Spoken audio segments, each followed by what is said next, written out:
حضرت عثمان حضرت صدیق اکبر کی دعوت سے دامن اسلام میں داخل ہوتے ہیں۔ ان کے چچا نے انہیں کچی کھال میں لپیٹ کر کے دھونیاں دیں کہ اسلام سے منحرف ہو جاؤ، لیکن حضرت عثمان بن عفان ڈٹے رہے اور استقامت کے ساتھ اسلام پر گامزن رہے، اور اللہ نے ان کو پھر جو شانیں دیں، حضرت آدم علیہ السلام سے لے کر حضور علیہ السلام کے دور تک کبھی ایسا نہیں ہوا کہ کسی کے نکاح میں کسی نبی کی دو صاحبزادیاں آئی ہوں۔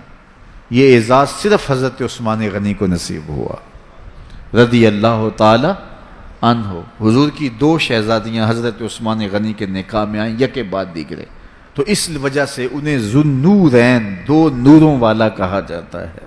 اللہ تعالیٰ نے حضرت عثمان غنی کے مال سے اس امت کو بہت تقویت عطا کی۔ تحریک اسلام کے لیے جن لوگوں نے مالی وسائل پیش کیے، ان میں نمایاں نام حضرت سیدنا عثمان غنی رضی اللہ تعالی عنہ کا ہے۔ آقا کریم علیہ السلام کے کہنے پہ انہوں نے جتنی ضرورت پڑی اتنا مال پیش کر دیا۔ غزوہ تبوک کا موقع آیا تو حضور نے تحریس دلائی، تو انہوں نے کہا حضور میں 300 اونٹ پیش کرتا ہوں ما ساز و سامان کے، تو حضور نے پھر تحریس دلائی تو پھر کھڑے ہو گئے، پھر تحریس دلائی تو پھر کھڑے ہو گئے، اور جو حضور کہتے رہے وہ پیش کرتے رہے۔ بیر روما کی کہانی آئی، جب مدینہ المنورہ میں ہجرت کر کے آئے تو مسلمانوں کے لیے کوئی میٹھا پانی دستیاب نہیں تھا۔ قریب ترین باغ بیر روما تھا، ایک یہودی کی ملکیت تھا، وہ مہنگے داموں دیتا اور مسلمانوں کی مجبوری سے اور زیادہ فائدہ حاصل کرتا۔ غریب مسلمان تھے، گھر بار چھوڑ کے گئے تھے، پانی بھی مول کا خریدیں اور وہ بھی مہنگے داموں، پھر یہودی کے نخرے اس پہ الگ۔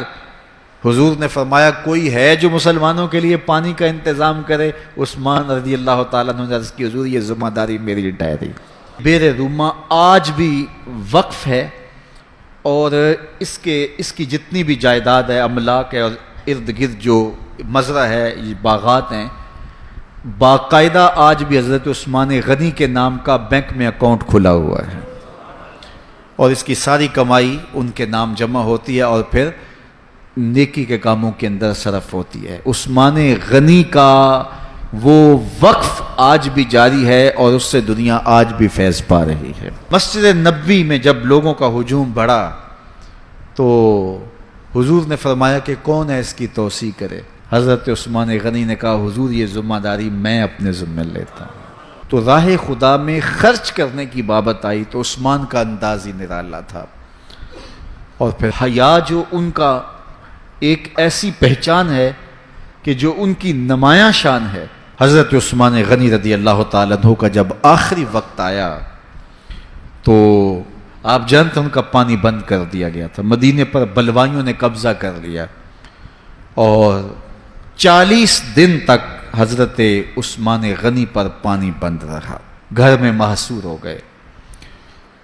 40ویں دن جس دن شہادت ہوتی ہے اس دن آپ نے سر انور باہر نکالا اور لوگوں سے کہا کہ لوگوں، جس وقت مسجد نبوی کی جگہ تنگ ہو گئی تھی اور رسول کریم نے کہا کوئی ہے جو مسجد نبوی کی توسیع کرے، تو کس نے توسیع کی تھی؟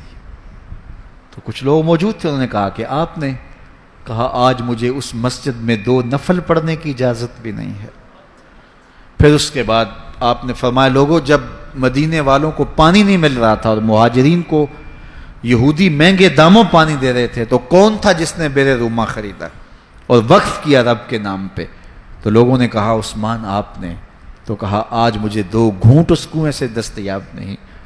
اور پھر آپ نیچے آ گئے اور قرآن مجید کی تلاوت کرنے لگے، اور جب حضرت عثمان غنی کو شہید کیا گیا 40 دن پیاسا رکھنے کے بعد، تو اس وقت آپ قرآن مجید کی تلاوت کر رہے تھے، اور آپ کا خون قرآن مجید کی اس آیت پہ گرا فَسَيَكْفِيكَهُمُ اللَّهُ، اور حضرت عثمان غنی شہید ہو گئے، امام مظلوم ظلمن آپ شہید کیے گئے۔ کل قیامت کے دن عثمان غنی تلاوت کرتے اٹھائے جائیں گے۔